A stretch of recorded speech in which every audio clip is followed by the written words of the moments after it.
Would you walk barefoot on a hot frying pan? Probably not. But we might be asking our dogs to do exactly that without even realizing it.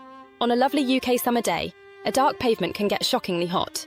When the air is a pleasant 25 degrees C, the asphalt can easily top 50 degrees C. At that temperature, it only takes a minute for your dog's skin to get a serious burn. This isn't some rare event. It's a hidden danger on our streets every time the weather warms up. But don't worry. There's a simple 5-second trick that can keep your dog safe and sound. The hidden danger on your doorstep. So, why does the ground get so much hotter than the air around it? Well, surfaces like asphalt and tarmac are brilliant at soaking up the sun and holding onto that heat, acting like giant storage heaters. Unlike grass, which stays cool naturally, these man-made surfaces just keep getting hotter all day long. And the danger doesn't vanish when the sun goes down. Pavements can stay scorching hot for hours, which means an early evening walk could still be risky. Even artificial grass, which seems like a safe bet, can heat up to dangerous levels. It's a problem many of us just aren't aware of, and we carry on with our daily walks, unknowingly putting our best friends in harm's way. The simple truth is, your dog's paw pads might be tough, but they're still skin, and they can burn just like our feet can. Are my dog's paws burnt? The telltale signs.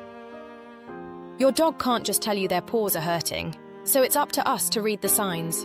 A burn isn't always obvious right away, but you'll almost certainly see a change in their behavior. One of the first things to look for is limping, or an outright refusal to walk. They might suddenly stop, try to lift their paws off the ground, or start dancing over to the cooler grass on the verge. You might also spot them licking or chewing at their feet constantly. That's a huge sign of pain and irritation. When you check their paws, look closely at the pads. Are they darker than normal? Do they look red and swollen, or can you see blisters?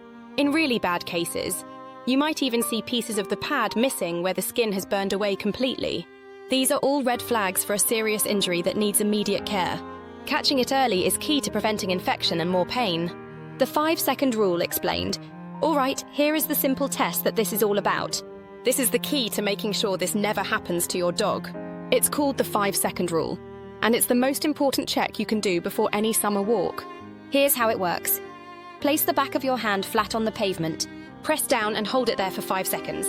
If it's too hot or uncomfortable for you to keep your hand there, then it's definitely too hot for your dog to walk on. It's that simple. It's a safety check that takes all the guesswork out of it. If you can't stand the heat, neither can their feet. This quick test doesn't cost a thing, but it could spare your best friend from a world of unnecessary pain. CTA, do a favor for a friend and share this with another dog owner. That simple click might just prevent a painful injury. Smarter and safer walking habits so the pavement is too hot. What now? The good news is, adjusting your routine is easy. The best strategy is to change when you walk. Head out first thing in the morning or later in the evening, once the sun has gone down and the ground has had a chance to cool.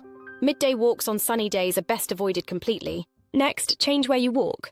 Look for grassy parks or shaded woodland trails. Grass stays much cooler than pavement and is far gentler on paws. Just remember to be careful with artificial grass, as that can get surprisingly hot too. If you have no choice but to walk on pavement when it's warm, think about protective gear. Dog booties are a great way to create a barrier between your dog's pads and the hot ground. You can also find paw waxes and balms that add a thin protective layer, though they might not be enough on the hottest days. What to do if you suspect a burn? If the worst happens and you think your dog has burned their paws, you need to act fast.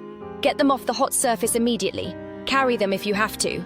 As soon as you can, rinse the sore paw with cool water, not ice cold, as ice can cause more damage to the tissue. Don't put on any creams or ointments. Your most important job is to call your vet right away. Paw burns can be very serious and get infected easily, so getting professional medical advice is essential to help them heal properly. The bond we have with our dogs is special, and it's our job to keep them safe.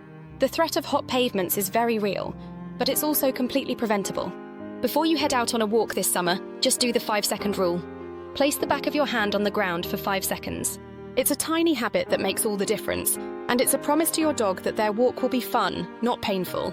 Let's work together to make this a safe and happy summer for all our four-legged friends.